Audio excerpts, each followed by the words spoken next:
Bonjour à toutes et à tous, je suis ravie de vous retrouver pour ce nouveau live insolite qui aujourd'hui va se dérouler ici à la BU, la bibliothèque universitaire de l'Université de Lorraine à Metz. Nous sommes sur l'île du Saulcy et je suis en compagnie de Jérôme aka Corridor. Bonjour. Bonjour. Merci beaucoup d'être à mes côtés. Qu'est-ce que ça vous fait de vous retrouver ici à la BU? Ça vous rappelle des souvenirs? Ouais, j'ai fait mes quelques années d'études en musicologie dans le bâtiment juste en face et puis venir faire un peu de musique dans une bibliothèque, je trouve ça assez insolite. Donc Ouais. du coup, ça correspond bien au live insolite. Vous allez réveiller les livres. C'est ça. En plus, c'est bien calme. La musique, vous avez parlé d'études en musicologie, mais vous particulièrement quand vous étiez gamin, qu'est-ce qui vous y a mené à la musique? C'est en maternelle avec l'éveil musical et puis ça m'a très vite donné envie d'apprendre la musique et j'ai tout de suite enchaîné avec le solfège, la trompette, le piano. Oui. Voilà. Des instruments somme toute assez classiques, Tout à fait. Trompette, piano. Pour autant, petit à petit, vous êtes tourné vers la musique électro, donc il y a un cheminement. Ça a été quoi? Quel a été ce cheminement? C'était les premiers morceaux des Chemical Brothers, Prodigy, et ça m'a vraiment donné un attrait très particulier pour la musique électronique. Et de fil en aiguille, voilà, on commençait à acheter des vinyles, puis des machines, et puis on compose, et puis voilà. Ouais. Ce qui fait qu'aujourd'hui, vous êtes producteur, Entre autres. DJ, Ouais. remixeur, vous avez de nombreuses casquettes. Comment est-ce que vous pourriez aujourd'hui définir votre son, puisque vous êtes créateur de son aujourd'hui, avec une électro, en l'écoutant, que j'ai trouvé effectivement très hypnotique, c'est d'ailleurs comme ça souvent qu'on en parle, il y a une progression, on est enveloppé jusqu'à ce qu'il y ait des montées, voilà, ça, vous poussez ça au paroxysme? Alors ouais, j'aime bien créer des sons hypnotiques pour justement envoûter les gens et les faire planer un petit peu pendant ce moment. C'est ça que vous aimez dans l'électro, cette Ouais. espèce de... Comment dire, il y a quelque chose de très organique dans les sons électro, en fait. Je suis plus musique pour la tête que pour le physique, on va dire. D'accord.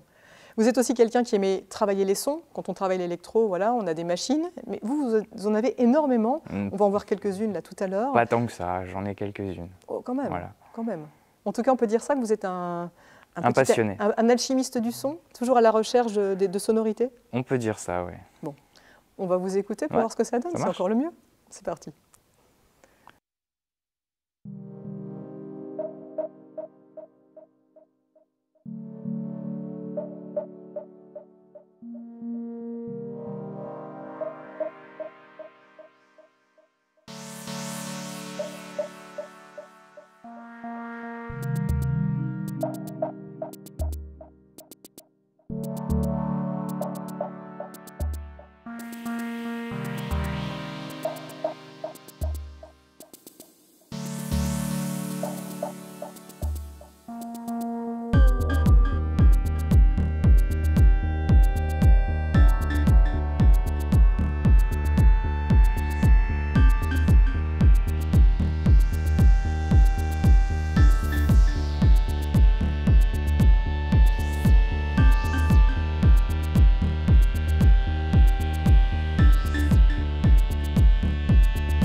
Et je suis toujours avec Jérôme aka Corridor. Nous sommes à la BU, la bibliothèque universitaire de l'Université de Lorraine. Jérôme, un mot peut-être sur votre nom, Corridor. Qu'est-ce qu'il évoque pour vous? Qu'est-ce qu'il symbolise? J'aime bien l'idée d'un couloir avec plein de portes vers lesquelles on a envie d'aller ou pas. Et ça laisse libre à chacun d'aller où il veut. Ouais. Ce qui fait que pour chaque morceau que vous créez, il y a vraiment une totale liberté. C'est ça. Il n'y a pas de limite.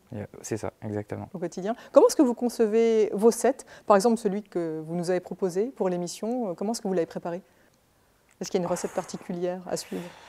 Il n'y a pas vraiment de recette particulière. Quand je compose, je me laisse déjà moi-même emmener vers les idées que j'ai et que je creuse ou que j'efface le plus souvent même pour en retrouver des autres. Ouais. On imagine que le live vous manque?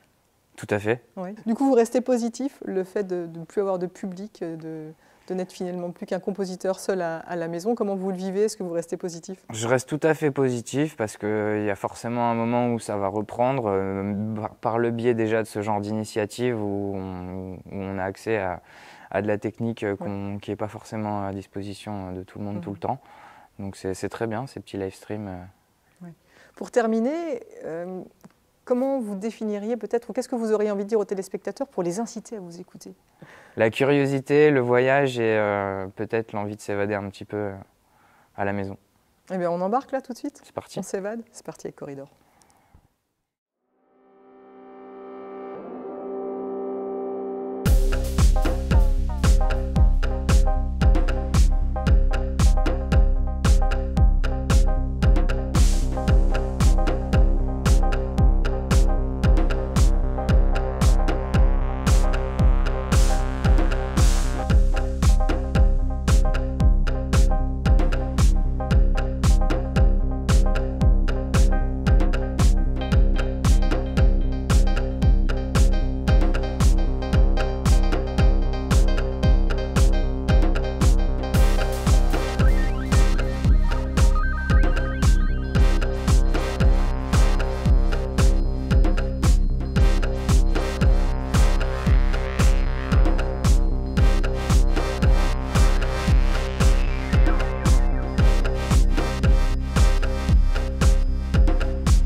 Bye.